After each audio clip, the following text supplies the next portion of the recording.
Right now at 5, a notorious Houston case heads to court. A man accused of plotting with his high-profile girlfriend to kill their exes. Why the defense says he is innocent despite being caught on tape. And a serial bomber changes tactics in Austin using a tripwire to set off an explosion. It's heartbreaking and a little scary. The latest clues in the hunt to find the killer. Plus, is Houston winning the Battle of the Bulge, where we fall on the list of fattest cities in the U.S.? The news starts now. And right now we're starting with a story that made sensational headlines. And today a jury selection is underway for the man accused in a murder-for-hire plot. Leon Jacob was charged along with his then-girlfriend, Valerie McDaniel, a beloved Montrose veterinarian. Yeah, McDaniel committed suicide shortly after those two were arrested. The case is drawing national attention, and Stephanie Whitfield is at the courthouse tonight with what else happened on the first day of trial. Stephanie? The jury pool was just narrowed down from 80 people down to 12. Now, opening arguments will happen tomorrow. We're told this case will hinge on audio recordings made by investigators. Leon Jacobs' fate is in the hands of a jury. This week, they'll hear both sides of a salacious, convoluted story, then decide if he's guilty of hiring a hitman to kill his ex-girlfriend. I'm not this monster that the media has made me out to be. The former doctor talked to KHOU 11 anchor Len Cannon while in jail last summer. 4 months after investigators say Jacob and his girlfriend, prominent veterinarian Valerie McDaniel, hatched a plan to take out their exes. The hitman they allegedly hired, an undercover officer. Andy Kahn is a victim's advocate helping Jacob's girlfriend through the trial. And we're finally at the point where she's going to be able to get to tell her story and what happened and basically how she survived, from our perspective, the attempt to end her life. Court documents say the couple agreed to pay $20,000 and 2 luxury watches for the 2 murders. Recordings of that meeting were obtained by CBS's 48 Hours. Defense attorney George Parnham says they're at the crux of this case.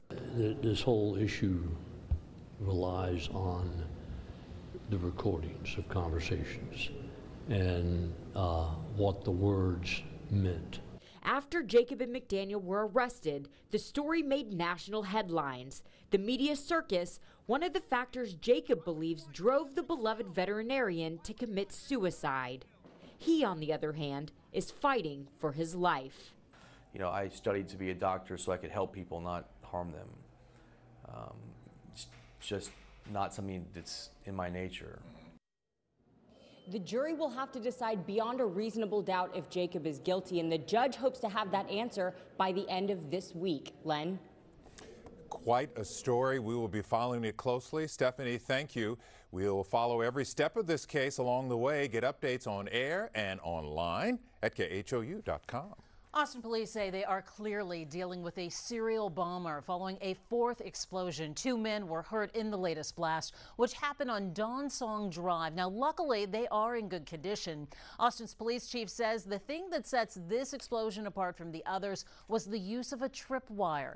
Chief Brian Manley says there's not enough evidence yet to classify the explosions as terrorism or hate crimes. Earlier this month, 3 other explosions in the city killed 2 people and injured 2 others. Houston Police Chief Art Azevedo just talked about how our city is helping Austin in this investigation. Jessica Borg is live downtown Houston with more on what the chief had to say this afternoon. Jessica?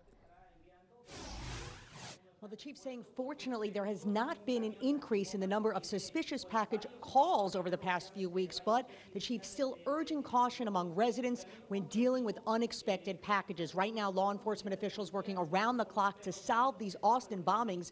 Houston PD sent 2 bomb technicians and a trained dog to assist in the investigation to assess and investigate any suspicious packages in the Austin area. The chief saying that team will be in Austin for at least a week. Now, last night's bomb was a different kind of device used than in the previous 4 explosions. It was triggered by a tripwire, perhaps fishing wire, attached to a device that detonated, a much more sophisticated device. 2 men in their 20s were seriously injured by the bomb.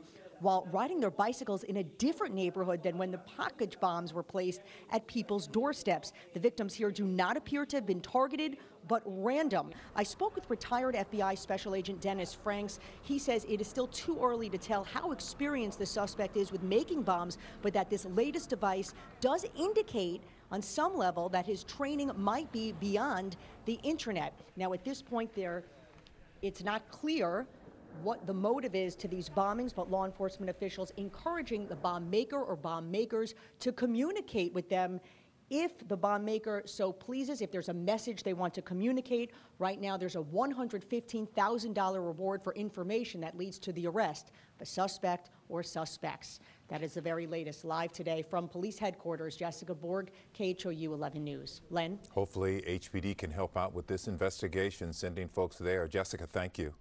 And bomb specialists are taking a close look at the subdivision where the fourth bombing happened. They're hoping to find clues that will help them put an end to all of this. Larry Seward is in Austin tonight. Larry, what is the current situation like there? Mia, earlier this afternoon, authorities told people in this subdivision to stay inside their home until further notice. They relaxed that just a bit a short time ago. Still, safety is not the issue at this point.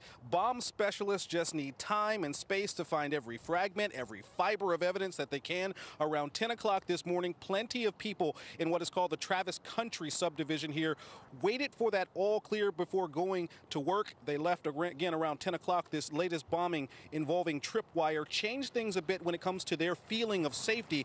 Some here assumed those previous explosions were targeted, that other people were more vulnerable. Not anymore. Especially something on a tripwire that you might run into at night. That is disturbing. I'm kind of worried about my friends and family. If they come up here to visit. This morning, that emergency alert that you see told people outside of the Travis Country subdivision to stay indoors this morning as well. That was an acknowledged glitch by authorities. But tonight, Chief Manley's message is not. He is telling everyone in this city, in this town, to avoid any suspicious box, bag, or package that they may see around. Instead, call police and let them handle it. We are live in Southwest Austin. Larry Seward, KHOU 11 News. Remain vigilant until further notice. Larry Seward in Austin, thanks so much. And we'll continue to bring you the latest on the investigation into the Austin explosions. You can check for updates on air and online at KHOU.com. All right, let's talk about something a little more nice. Yes. Outdoors, a live look at downtown Houston. A lot of sunshine and breezy. David, that wind has created some concern about a fire danger. That combined with the really low humidity has elevated the fire danger. So be very careful with anything that can burn. It could cause a grass fire very easily under the dry and breezy conditions. And then there is this. Look at the dark skies heading toward Galveston. Now, you had enough sunshine to set a record high today, Galveston, but those clouds, those are thunderstorms, which are rumbling through the Angleton area. The southern half of Brazoria County is getting a thunderstorm this evening, and that's moving toward the west side of Galveston Island, and I think eventually heading toward Galveston, Angleton, and Freeport, to Bay Harbor, back to Sweeney, getting some pretty good rain and a clap of thunder. It's not severe, but if it holds together, it would reach Galveston proper just a little bit before 6 o'clock this evening. So coming up, we'll take a look at the elevated fire danger and how chilly it will be tomorrow morning. Back with that in a few minutes. All right, we'll check with you then. Thanks, David. Listen to this. Uber has suspended its fleet of self-driving SUVs after a vehicle killed a woman. She was crossing a street in Arizona. This happened in Tempe, a suburb of Phoenix, last night. Police say the 49-year-old woman was not using a crosswalk. Now, there was an Uber operator, we're told, in the front seat of the vehicle, but the SUV was in autonomous mode. This is believed to be the very first death involving a self-driving car.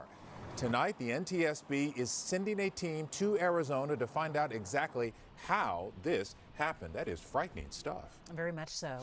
Coming up, Astros fans are excited about new jerseys that are as good as gold. Good as gold. And we're live at the Astros team store to see how much of this limited edition merchandise is still available. Plus, something we all want to know more about. We're checking out the multi-million-dollar plan that could lower the risk of flooding. And lots of questions about the popular game HQ Trivia. Why did it suddenly disappear from the App Store? But first, a live look at your evening commute now as our traffic cam checks out the situation here along the Southwest Freeway at Dunleavy. And as you can see, it is a slow go. Very slow. Spring break is definitely over.